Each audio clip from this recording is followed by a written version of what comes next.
So you retired before you moved here? Yeah. What brought you out of retirement? Just the first time, are all the cameras on, or are we gonna just kind of talk about this again? I got this main camera on, you guys are both recording, so we're good to go. Okay.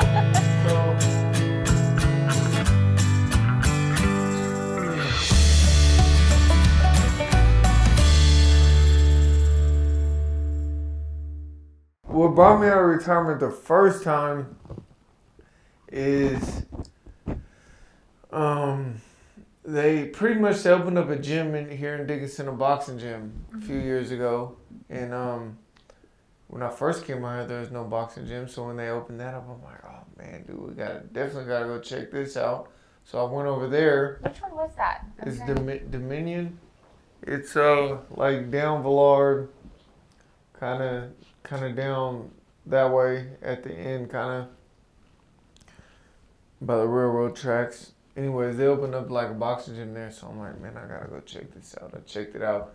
Started going there quite a bit, just cause that's, that's like my thing, right? Going to the boxing gym. They opened one up, so I had to go and start going. And then there ended up being a fight at Four Bears. This was probably 2 years ago, 2.5 years ago, something. And the promoter was like, got a hold of me and said, "Do you want to fight?" And I was like, man, been retired, but.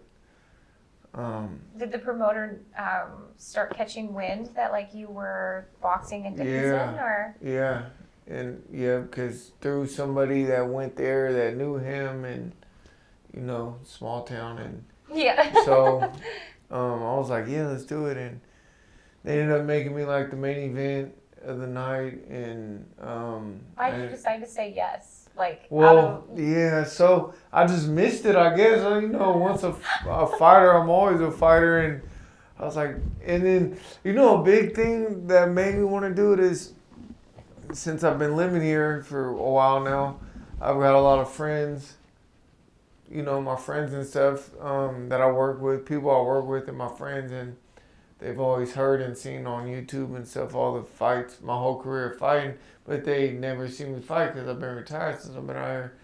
So I think that was a big part of it, was being able to fight in front of all the friends I have now. That's so awesome. Yeah, so it was actually a really good night. A lot of people came out to watch, and it was a fun time. So I fought that fight, and then I'm getting older and I'm working all the time now, so I'm done fighting. But then the Jake Paul fight came across, which is huge. It's huge. Everybody on the planet wants that fight, and they ended up giving it to me. So who got in touch with you for that? So then from Four Bears, then all of a sudden I'm the one that actually brought that up because everybody wants that fight. Mm-hmm. So I messaged his manager. I'm like, yo, I'm ready to go. And, never thought they'd message me back. Come to find out, they seen my message and messaged me back. And that's how it all started. We go back and forth for, like 3 weeks. We're going back and forth. And as it goes on, I'm like, fuck, I might be getting this fight. And then... What's like running through you? Like, did you have any... Yeah, I'm like, fuck, I need to get in the gym. So I'm training.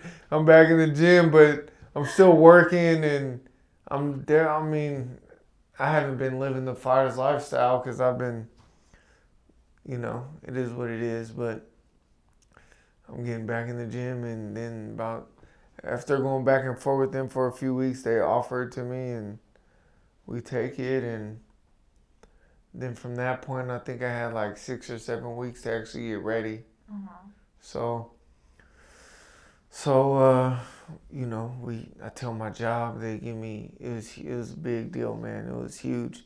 Tell my job, they say, yeah, you could take the time off. Fly my coach back out here. He's living with us for the whole training camp. What was his response when you reached back out to him?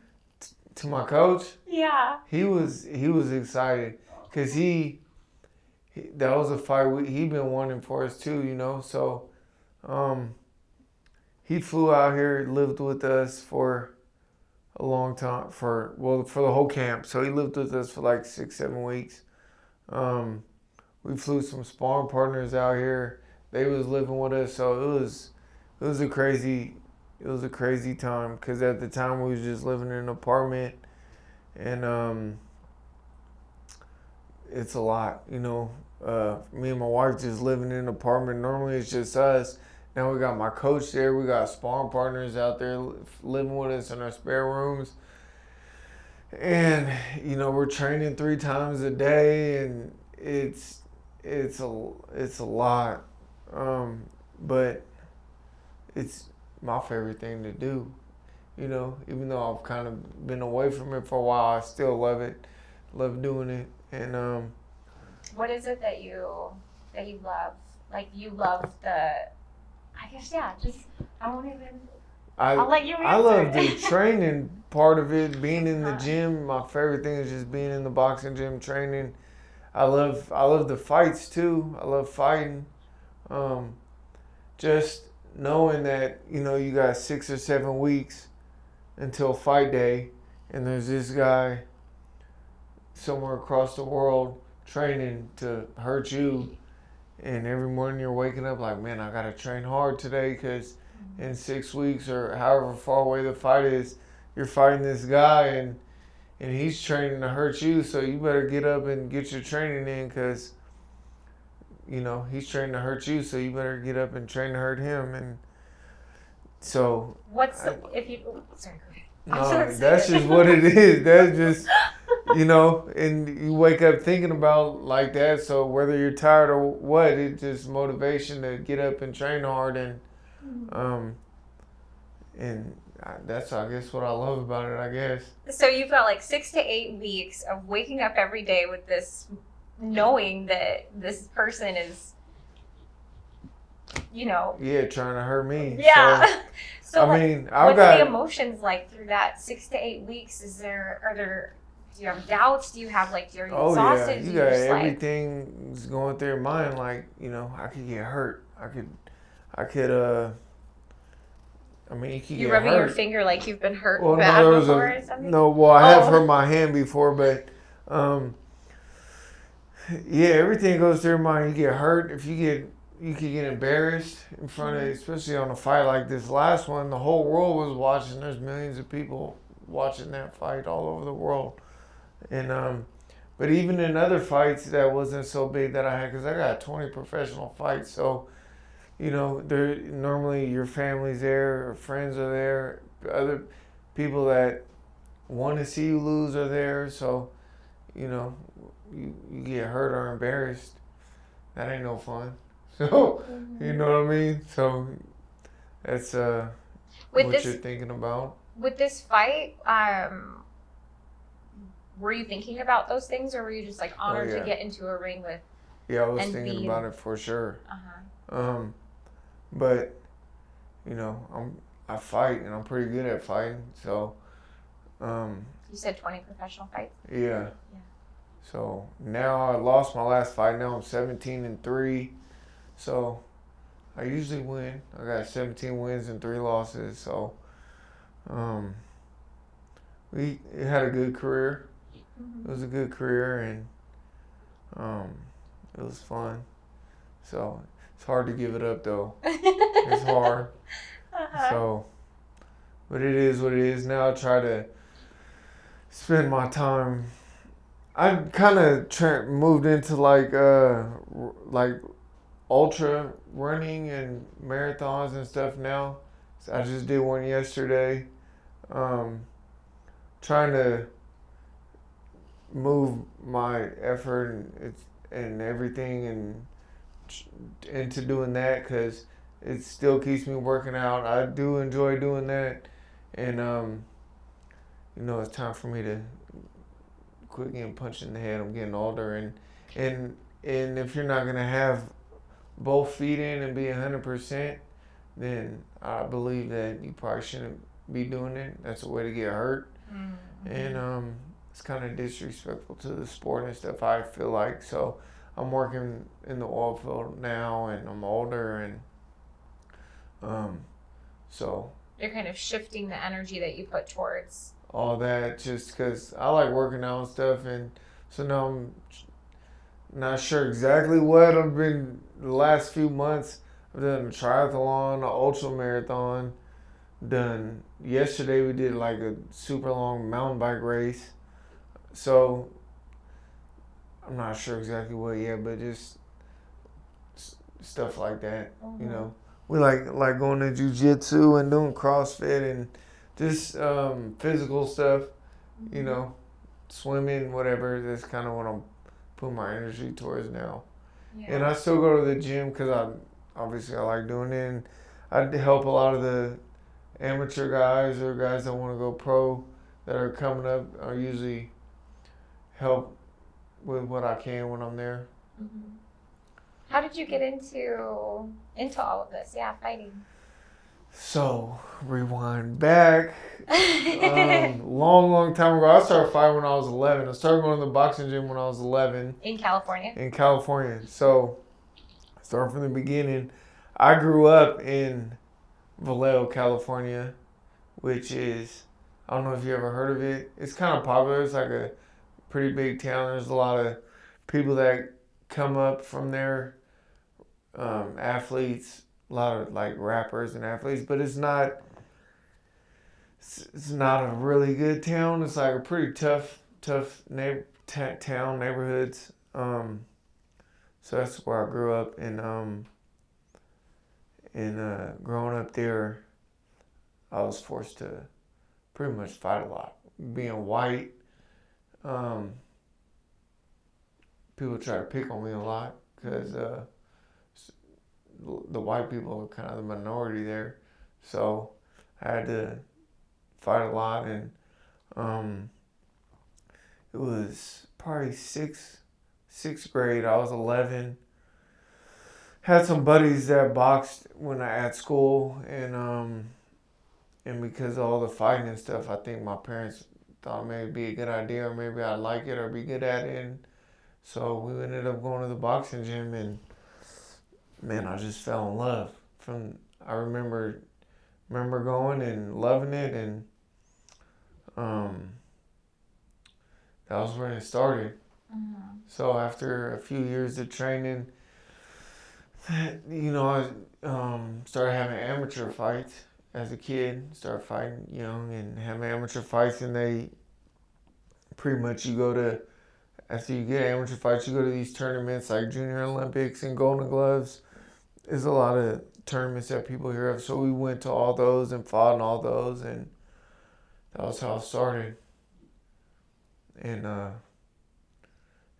so started in the amateurs, had quite a bit of amateur fights and tournaments, and then probably around like 17, I started hanging out with the wrong people. So started getting in trouble, and I got away from boxing. Oh, really? Yeah.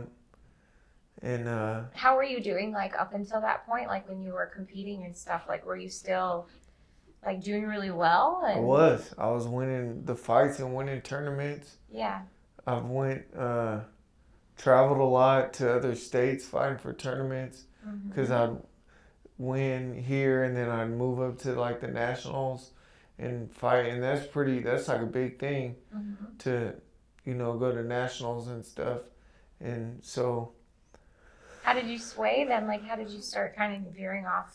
Man, I think path? Just like, when you're 16, 17, and I think just like it happens a lot. I feel like, just I was hanging around the wrong people, and I just kind of got away from from boxing.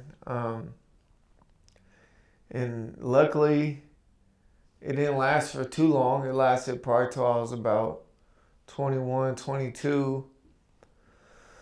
So between those years, I wasn't fighting. I was actually in and out of jail a lot. I spent a lot of time in jail. Spent a lot of time hanging with the wrong people, doing the wrong things. And I mean, I wish it didn't happen. If I could take it back, I would. But, you know, it is what it is. It made me who I am. And what did you learn during that time frame, if you don't mind me asking? I think because eventually you went back. So eventually I went back. I learned. I think from it just hanging with the type of people you hang around is huge, you know. So once I got back on track, a lot of people would hear my story because I kind of started coaching at gyms and stuff and opening up a gym, and people kind of heard my story, they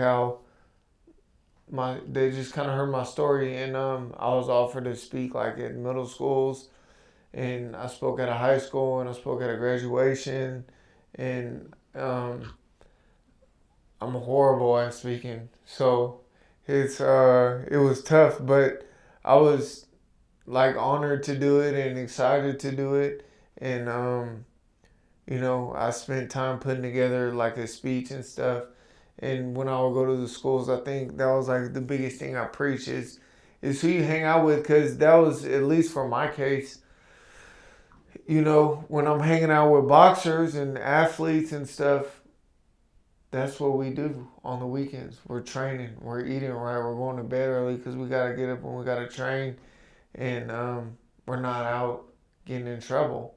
But when I'm hanging around people that's getting in trouble, I end up getting in trouble. They're doing the wrong things. So I would preach that because, at least for my case, that's what it was. You know, hanging around the wrong people, start doing the wrong things. And when I'm hanging out with fighters, you know, or athletes. We had somebody on like before you came in, and we were kind of talking about like how do you stay in like a higher vibration, like a higher state of mind. And he was saying that, you know, it's important for people to have goals. Like, it's important because then if you have like a vision of the direction that you're going in, then you're not distracted. Yeah. And when you get distracted, then you allow all these like things to like to create your life rather than you creating that life that you want. Yeah, that's a good way to say it, because if you know where you're going, you got a plan, you got a directions, you know where you're headed. But if you don't know where you're going to get lost, right? No. So yeah, it's a. And you don't realize you're lost either, yeah, right? because you don't know where you're going, so you don't even know you're lost. But yeah, I think that's a good way to put it. You know, put goals out there and you know, have an idea where you want to be and where you want to end up and what you want to achieve. You know, make short-term goals, long-term goals, and try to crush them. You know. So then you were going around and you were talking to all the students about like the people you surround yourself just with. pretty much just it was a long time ago, but I pretty much would just say my story, you know, because I was going to the schools that I grew up going to, and they're bad neighborhoods and they're not the best places. So I felt like a lot of people could probably relate to me because I grew up there, and there's probably a lot of people going through the same thing, you know, hanging around the wrong people. And so I would just preach what I went through and try to find something that you like to do, whether it's sports or whatever, and try to find those like-minded people that so you got something to focus on and, you know, something to strive for and go toward and make your goals, and, you know. So that's kind of what I preach, and I would just tell my story like, you know, I went in the wrong direction, and luckily I got back on the right direction, and but I've been there. So, I'm just would say my story pretty much. So, but yeah, and then, I got back into boxing. And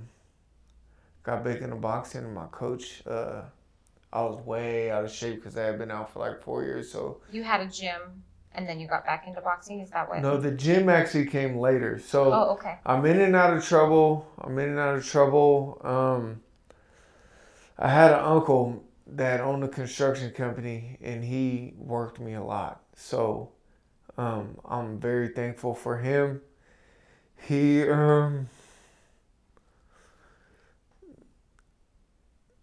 kept me straight with all the working that he made me do. But I was still able to veer off a little bit because I work during the day, and I go, I'm young. So then at that time, I go hang out with the wrong people. But thankfully, I had him to keep me busy with work and teach me, all the things that he taught me. And so, yeah, it was huge. If it wasn't for him, I probably would have gotten in more trouble and maybe never found the right direction. But I ended up getting a DUI, and they put me in a rehab for the DUI, and I had to live there. And I ended up seeing the guy that owned the rehab. He had a sticker of the boxing gym on the back of his car. It was the boxing gym that I used to go to. So I'm like, man, I see that about the sticker. I used to go to that gym. He's like, yeah, my kids go there. So he goes to the gym, I guess. He takes his kids there. He comes back one day, and he's like, yeah, I asked the coach about you. He said you used to be a damn good fighter. And, I'm like, man, I'm still 22. I can maybe get back into it. He said, this rehab was out in the country.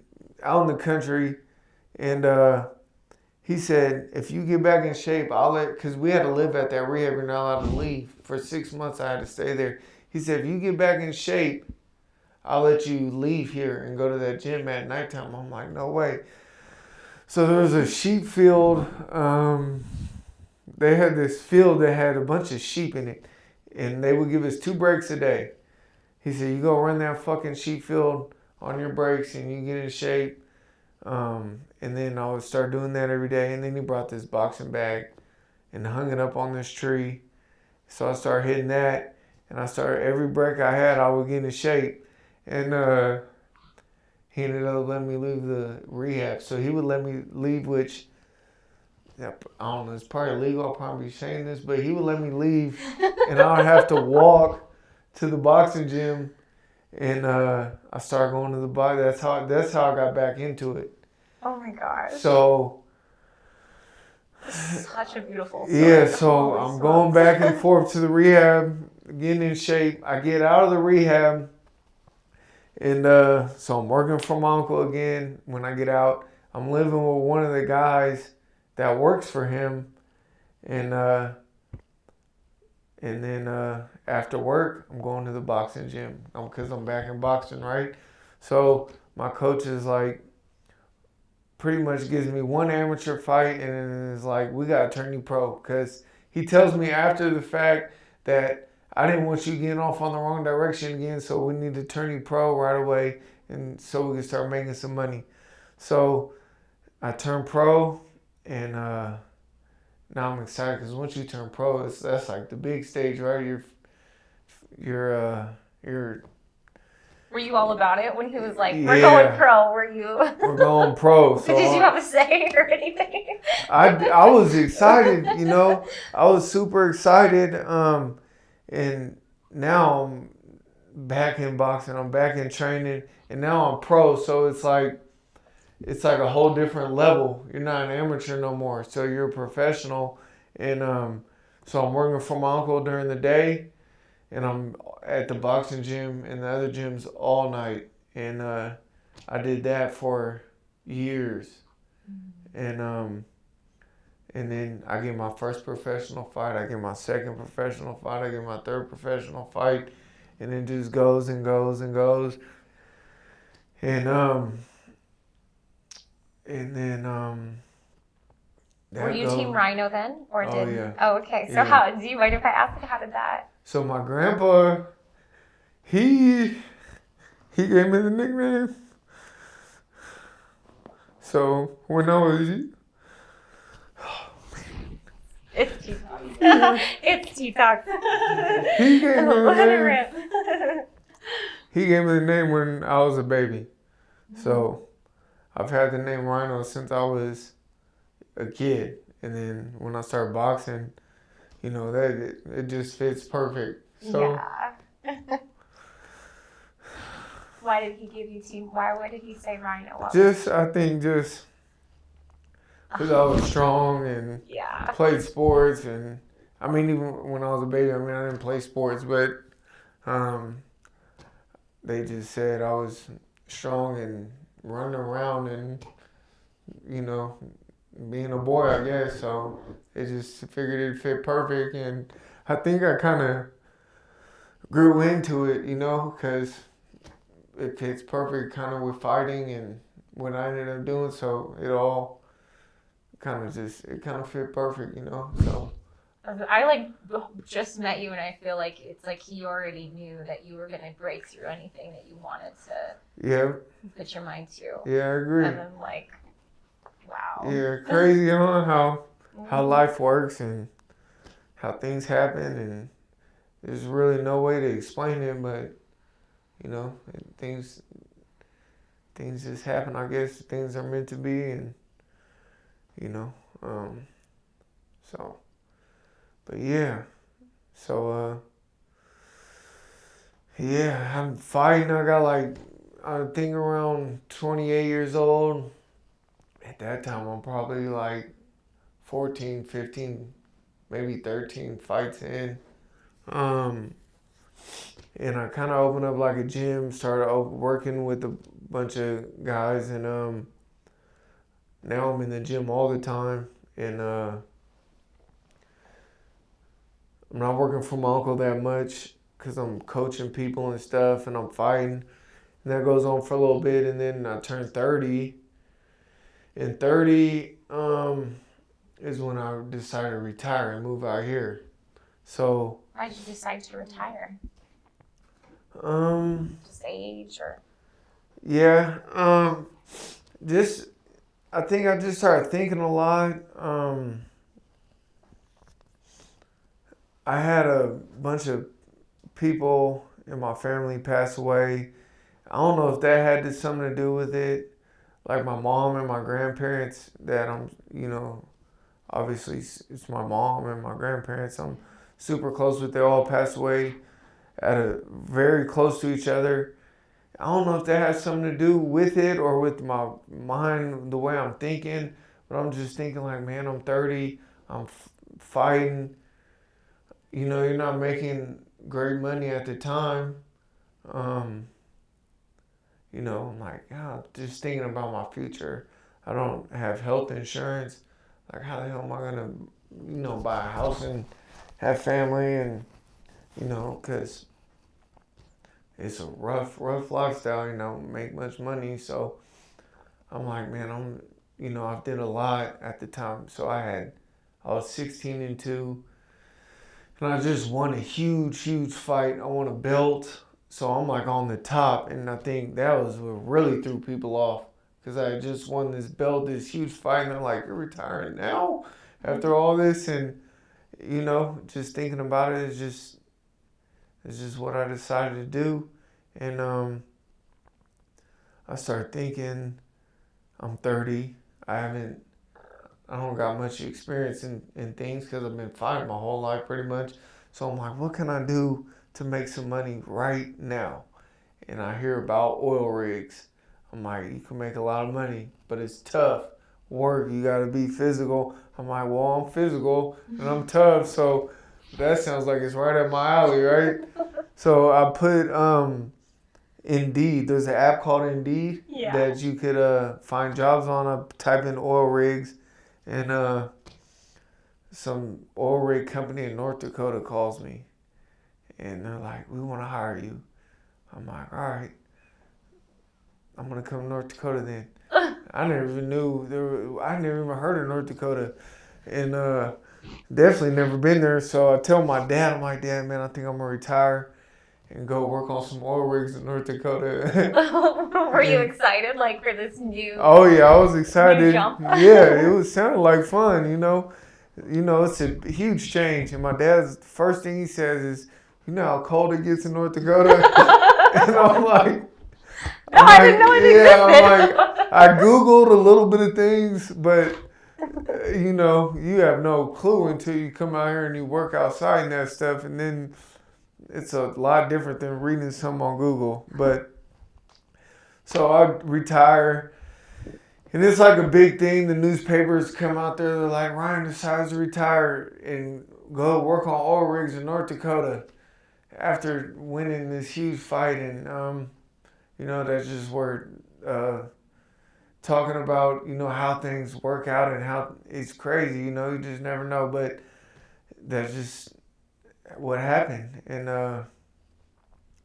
so it was in the newspapers, and I ended up driving up here with some suitcases full of clothes, not having any idea what I'm getting into. Probably not the right clothes. Yeah, not the right clothes. And that's the crazy thing, because I went in and I'm like, man, I need to go buy some work stuff, some boots. And they're like, them boots ain't going to be good up here, man. You need these winterized boots, So I bought the wrong stuff. Had no idea. But, and I came October 28th, 2018. So it was right when winter was about to come. So, but, I think it was the right decision, It's so hard to trust the process, right? Like, exactly. You're like, I don't know why I'm deciding to retire. I feel like you're listening to yourself. Exactly. You just listen to yourself. The rest of the world is like, why are you or why are you stopping, let's say, right? But you're like, I don't know. There's something telling me that I want to have a house and I want to do this, and then you achieved it, and then you get these other fights, the big fights. The big fight. Yeah, it's I say it all the time, life is crazy, and I just say that, but when I say it all the time, I'm thinking about how things work, and just going with your feeling and what your gut feeling and what you think is best, and how things work out. And you sometimes you go through a tough situation, but it leads to a better situation. And I say that all the time, man, life is crazy, but that's kind of you don't know why. I don't know. I just think about that a lot, Mm-hmm. But life is crazy. Yeah. So how was that experience? So you're training, and then you get to that point where you have this. Yeah. So, now I'm back in the gym. I'm back doing what I love, and I get that 2 months to train of doing what I love the most. So, I try to take it all in and enjoy it. I got a decent amount of money for the fight, so I was able to put some money into my training camp, and I had probably the best training camp I ever had. And that's, so I just try to embrace all of it and remember all of it. And, I have my coach living there, and man, I love that guy. So we talk all the time. He lives in Vegas, mm-hmm. and we talk all the time. And for him, to give up his life for 2 months and come live with us and give everything he had, to the fight. Me and my coach are like this. So yeah, it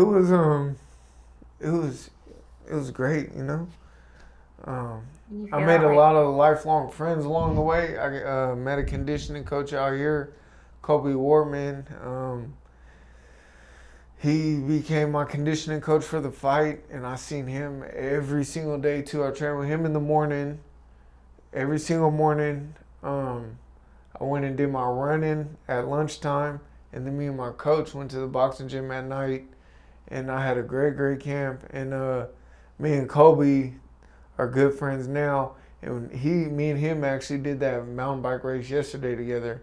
So you know, I met some good friends during that training camp, and you know, I just gotta live the life again. For it was only 2 months or whatever, but I gotta do it again, and it was at a high level. So, you know, it's fun. You know, there's people coming.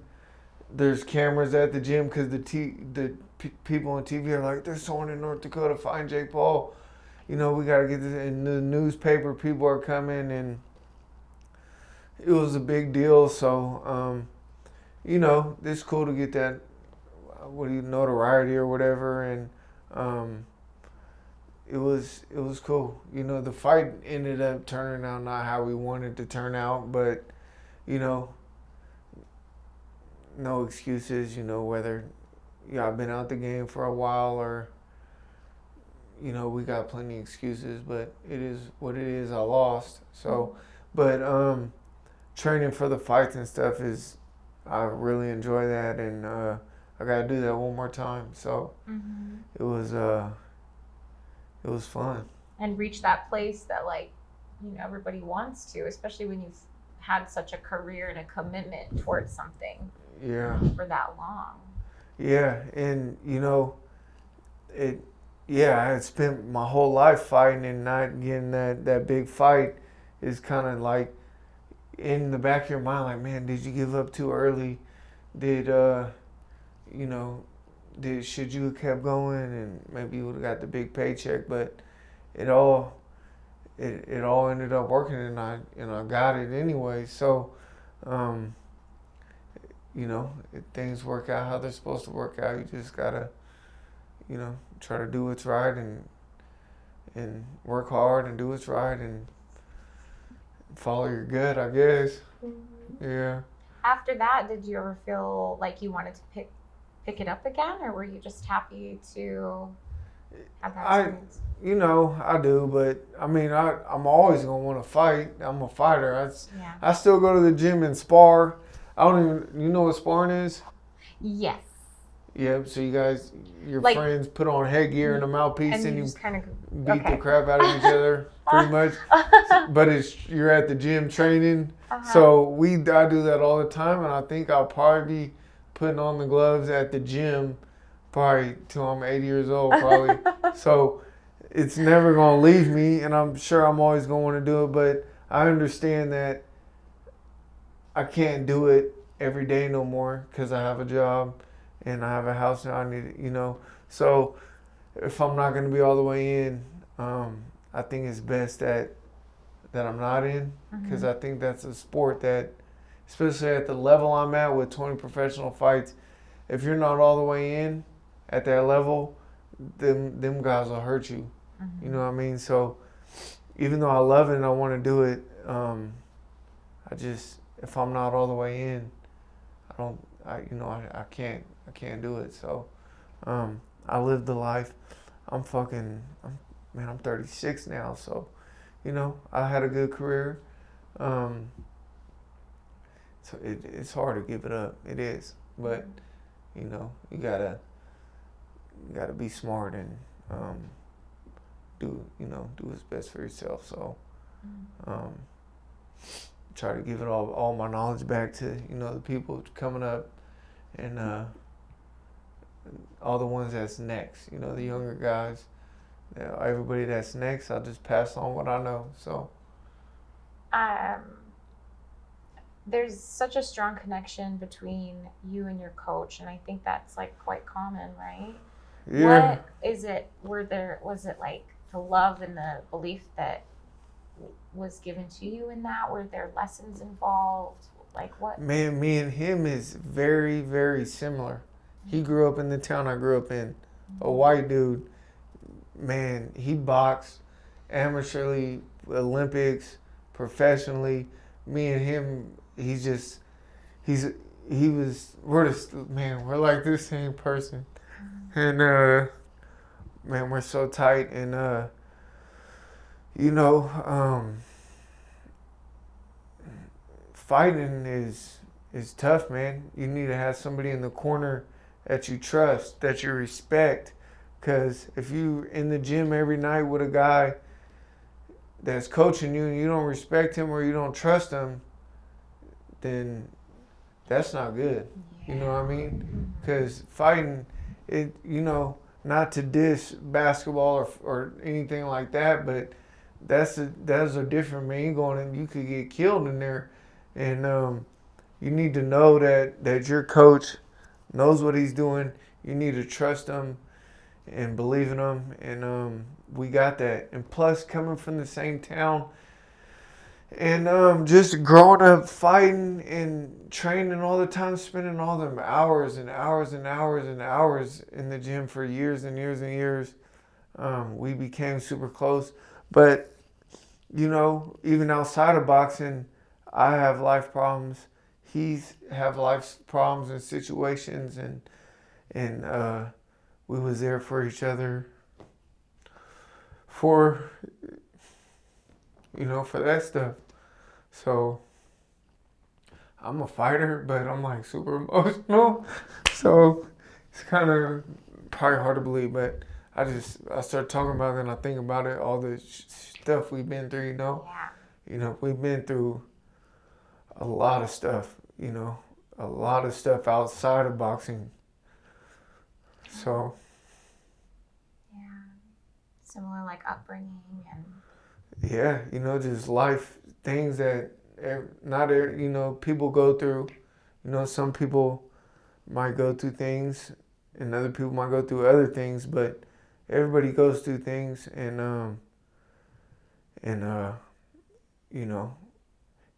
we're in the boxing gym together, and we're going through life situations together. So that's just gonna make you close. You know what I mean? Yeah. Yeah. So. I mean, this is like obviously not anywhere in comparison to the experience that you're having, but I've had situations where like say for example, I moved to China and there was just 3 of us who spoke English, I guess, you know. That'd be tough. Well, I mean, it's not quite the tough experience that you've had experienced, but there's something about nobody else knows what you went through when you're there. And it's just you. It's just you 3 or you 2. And there's something about that that's like, if you never talk again, it's a bond. Like 100%. you just you're like bonded forever. For life, because that was, like I such know a pivotal exactly what moment. you mean. And well, that's kind of what I was relating to. And I was like, holy smokes, like just me being in China was a big, like that. Yeah. I had a bond like that. I can't even imagine what it would be 100%. for you guys. Yeah, you guys have a bond and and that's how life's supposed to be though. I feel like, you should have people like that in your life, that you could talk to about things and so people you trust and everyone needs someone to talk to things about, whether we're in the boxing gym, it's boxing, but outside of life, we could still talk about life, things that are going on, good things, bad things, hopefully people have more good things to talk about and stuff than problems, but But kind of like what you were saying, like you were going through things, he was going through things, but you still had this like ultimate goal. And I think that's like, I don't know, lately I've just been thinking that that's kind of just the journey of life, is there's always something. And instead of trying to aim to not have these things happen in life, but maybe just be comfortable with the flow of the way life is, how it unfolds. Yeah. I don't know, Yeah, you gotta trust the process and and have the people to be honest with themselves, like that you've got stuff going on and I've got stuff going on and like let's like keep going together. Yeah. Try to be kind and be nice and next someone might be going through something, because life ain't fucking sunshine and rainbows. So, you know, it's tough. Life is tough, and you know, work hard and be kind and try to enjoy what you got. And I kind of reminisce now back on, you know, the things with my coach now. I'm talking about it, I'm thinking about it. And, yeah, please share. and, Share what's on yeah, your mind. yeah, just, you know, thinking about it because it's kind of over now. I never say never because I've said I wasn't gonna fight again. It's like 3 times I've said I'm done fighting, and somehow I end up back in the ring. But it should be over. Hopefully it's over. I don't know.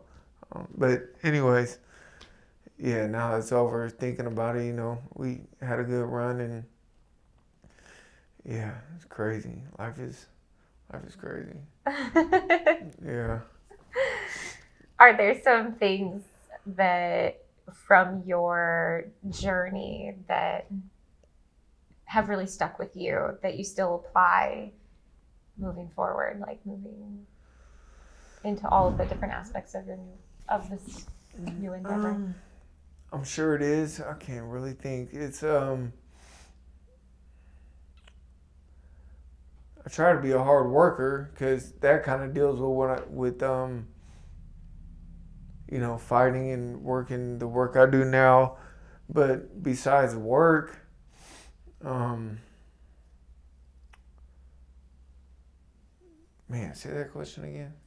I kind of made it long, so even in my mind, I was like, that could have gone everywhere. Yeah. I guess, like, is there a principle or something that you live by that that you've just carried with you that has gotten you through everything? Yeah. And feel free to take some time to really think about that, because that's, Yeah. you know, how often do we pause and Yeah. reflect on that? That helps me get through. You know, I just try to do the right thing. Be a good person. Try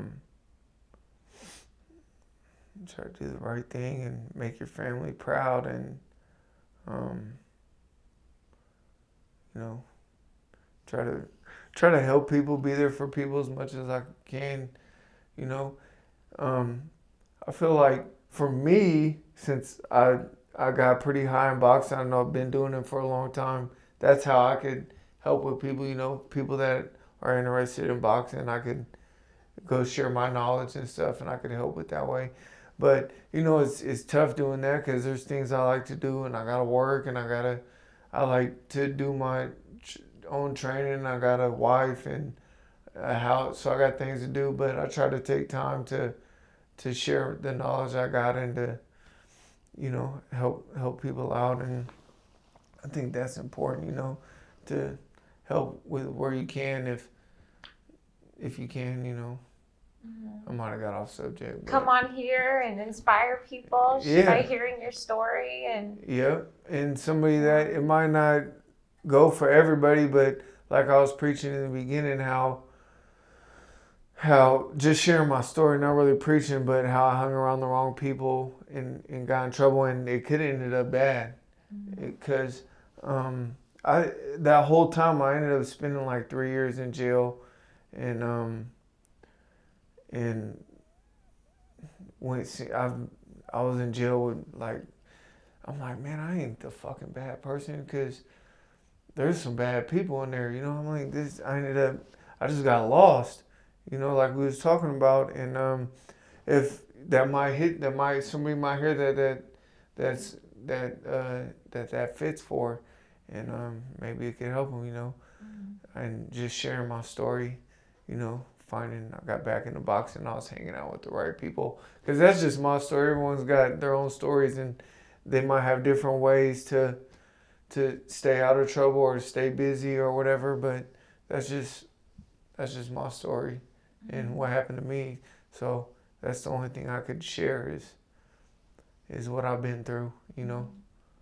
So did you ever, I don't know if this is probably not even on subject, but did you ever, like, have some reflection as to, like, why maybe you ended up in getting off course or whatever, or veering. think it's just like it's like a young, like a kid, Oh, like yeah, a you can teenager say that thing. Just, 17, you want to hang out with the cool kids, and you want to do this Right. or do whatever they're doing, drinking or smoking weed or whatever they're doing, and staying up late or going to some parties or doing the cool thing, when you're 16, 17, and then you ain't trying to be up at the gym all night trying to train in, and It's not really what everybody's doing, yeah, right? you know what I mean? So it's tough to stay on track, and Be different. yeah, especially when you're that age. I guess maybe You kind of want to blend some in. people could call it weak or whatever. Maybe that's some of it. My mind was weak at the time or something. I don't know. It's just It's a part of life, man. yeah, So I think it happens a lot. That's why I think sharing the story could help a lot, because I think it's like a a popular thing at that age. You hanging around the wrong people, and maybe some people could hang around the wrong people and not get in trouble, because I'm sure it happens. There's those kids that maybe they get lucky, or maybe they're smarter than me or what, but they don't get in trouble. But I think most of the people hangs around the wrong people, does the wrong things. Most likely, if you're hanging around 4 people that's doing the wrong things, I think most likely you're going to be the 5th one. At least in my case, that's what happened. So, Yeah. You never felt like, ever going back into that lifestyle or anything hell like no. that? Hell no, it's a waste of time. It costs a lot of, Okay. it costs a Lesson lot of money. learned. Yeah, lesson learned. Going to court all the time and spending all them years in jail that I could have been doing anything. I could have been making money, working or training, and been a better fighter. Anything I would have been doing would have been better, wasting my time sitting there. Yeah. Yeah. And It almost feels like good karma, like wrapping back around and just, giving you what you wanted. Yeah, 100%. 100%. Yeah. And hopefully, somebody hears it and the story, and they say, man, I was, it rings a bell. Hey, I'm hanging with the wrong people. Maybe I should, hang around somebody doing something different, whatever it is. Maybe they like racing cars and they go hang out with some guys that working on cars and racing cars all the time, or playing basketball, or whatever it is that people like to do. And it might not even be just like a sport in that way too. Like it might even just be like you have a vision for yourself of who you want to be or the type of person you want to be, and are you hanging around people that are going to get you there too, that are in that same direction? Yeah. I don't know. 100%. 100%. So like maybe you're into philanthropy or something. Yeah. It's like, well, are your friends into philanthropy? Yeah. Like, yeah, or hunting or whatever it or is. right, it could or be, running, it could running, be, right. Yeah, it could be anything. Mm-hmm. Yeah, hunting. I got into hunting recently, so I ain't the only way, because I'm brand new at it. The only I'm gonna get better is hanging out with my buddies that know more about hunting than me, because they're gonna tell me the little things that I need to know, and that's gonna make me better. Yeah, it applies in all. Yeah, so in all different areas. Yeah, so. So how's like the triathlete? Like how's that world now? It's good, man. I'm not in the best shape right now, but it's going good. I think just from all my years of training, I'm able to get through them. Right now, I don't ever plan on winning any of them. They're just a lot of long distances, and I enjoy doing it. And I'm just focused on like finishing them right now. And but maybe down the road, after more training and getting into it more and spending more time doing it, I'll maybe try to win some. But right now it's just keeping me training in the gym, because trying to keep my body healthy and gives me something to train for. And I do enjoy doing them. They're fun. And there's actually like a small world of those people, you know what I mean, that do those, So kind of my buddy, me and Kobe, and my other buddy Austin, we went and did ours yesterday. So, on the weekends we try to get together and we'll go out to like Medora and do like a long ride. And so I guess those are kind of people I hang around now is the endurance people. I guess I don't know, but we all hunt together too. We're all pretty much alike, So, yeah. So growth, constantly growing, challenging. Yeah, I think the thing I like about racing is that it's so mentally mental, like 100%. breaking through the mental barrier. Yeah, because that's an Ironman. What is it, like 50 miles or something like that? Yeah, the only one I've done Ironman was a small one because they have different ones. A couple months ago I did a small one, so next year I'm hoping to do like a full one. Last week we did a 27-mile marathon, and that was tough because I started out strong. And I ended up like cramping up real bad, and that's where the mental came in. Because I easily could have quit because I couldn't run for a while. I had to walk for like 4 or 5 miles because my legs was cramping so bad. But I was trying to be mental tough, and I said I'll just walk to the end if I have to. I'm gonna finish this thing, and it's tough because David Goggins. Yeah, exactly, 100%.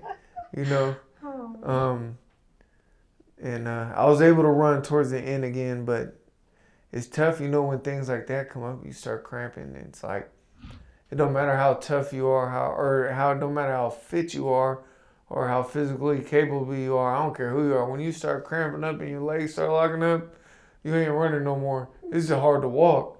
So, yeah, you gotta be mental tough just to finish. Yeah. Yeah, that is so cool. Yeah, my mountain bike race yesterday, man.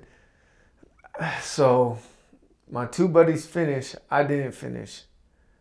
I crashed. I went over the handlebars, rolled a couple of times. I got back up, started riding my bike. About 2 miles down after that, I noticed my derailleur on my bike was bent. It was bent inside of the spokes.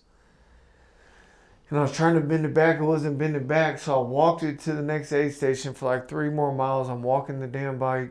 I get there. I FaceTime my brother because he knows about bikes. And he's like, try to just bend it back because it was bent in. And I'm like, man, I'm fucking trying. It's not bending back. And I ended up snapping it. Oh no! So now I'm like completely out of the race, and I had to give up. So I think I got 25 miles in. I did like half of it.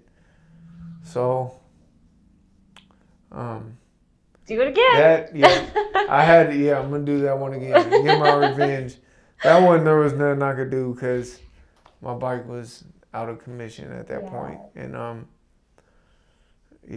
so. There's this one race, maybe I'm going to get you into something, but it's called like the world's toughest race or something. Like that's the name of it. It's the world's toughest.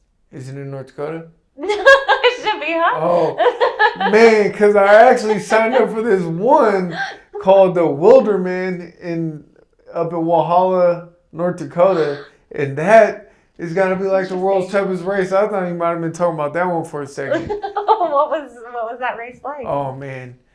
It is freaking tough. So you go in the lake and you swim, I think it's 2.2 miles, hop out, and then you do 115, 16-mile bike ride, and there's no surface out there, so you gotta have GPS. That's probably just as hard as the race itself is navigating through everything so you don't get lost. Yeah.